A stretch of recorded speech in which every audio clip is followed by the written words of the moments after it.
Welcome to our guide on how to easily remove yourself from a conversation through notifications on Twitter using your PC.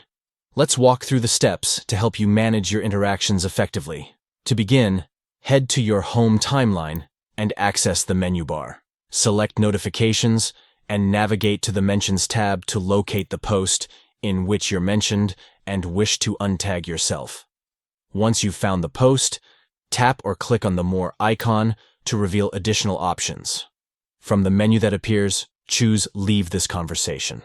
Upon selecting Leave this conversation, a prompt will inform you that you won't receive any further notifications from this conversation and that you can't be mentioned again. Confirm your decision by clicking on Leave. By following these straightforward steps, you can efficiently control your notifications and engagements on Twitter, ensuring a more personalized and focused experience. Simplify your Twitter interactions by mastering the process of leaving a conversation through notifications on your PC. Take charge of your online presence and engage with conversations that matter most to you. That wraps up our tutorial on leaving a conversation through notifications on Twitter using your PC.